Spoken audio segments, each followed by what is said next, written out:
Wayne, we've been knowing each other now for 22 years. Doesn't seem possible. Time flies. Tell us how you and your family became interested in stroke and why you've been supporting our stroke-related activities at Iowa. Well, stroke has always been a big thing in our family. Both of my parents died of strokes, and I just assumed that was something that happened to older people. But then my wife died of a stroke at the age of 56. I wanted to set up a memorial for my wife.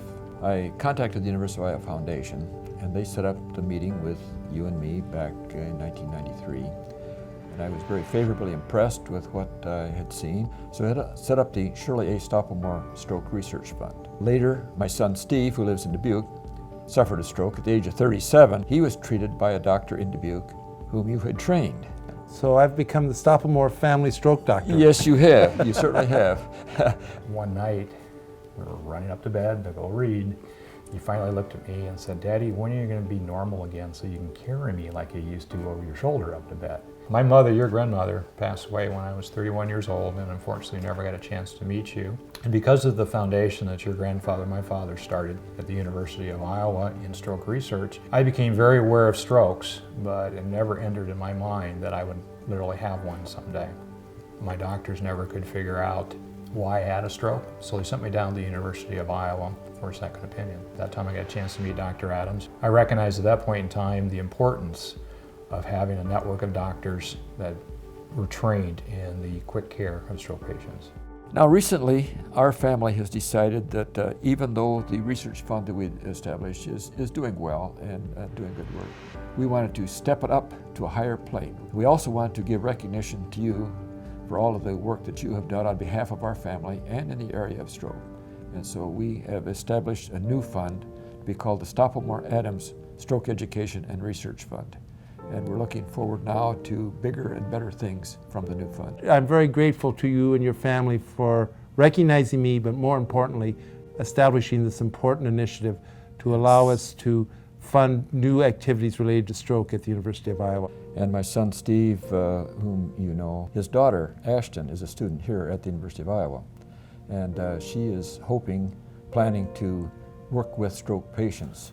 Good work. Good work. So good another generation. All right. Is going to be I look involved. forward to having her around, and it'll be fun to have a Stoppelmoor on the Iowa team as far as the research and activities. I'm extremely excited now that the third generation, the grandchildren now, want to get very, very involved in the fund and take over from there. I guess we've been inspired. The family bonded through the tragedies that we've all gone through. We can use the hope and use that energy to help other families and spread awareness. Everything I've studied here at the University of Iowa has really brought a passion that wants me to continue with our family's fund, as well as spread awareness through this fund and bring in more awareness to the public and public activity within the fund. I can't be more proud of my family's commitment to eradicating strokes. It's been over almost 25 years now since my mother passed away, and her legacy is the work that we're doing in stroke research.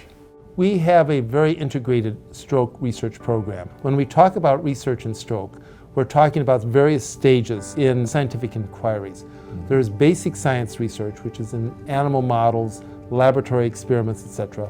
But then those have to be translated to the human condition. And that's where we've focused our research. Our goal is to bring these new advances in care to give the people of Iowa and adjacent area a chance to be part of these programs. Now last year, the subject of the Stoppelmoor Stroke Lecture was telemedicine. Can you tell us what has taken place in the last year? To me, telemedicine is the wave of the future in many ways, particularly for smaller communities and rural communities. Treatment of stroke is time-linked.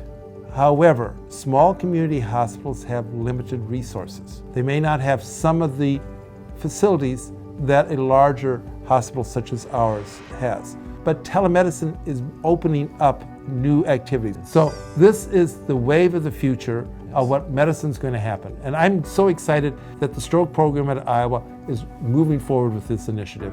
And part of that is your family's support in bringing people in to help us learn how to do this correctly. University of Iowa Healthcare. Changing medicine, changing lives.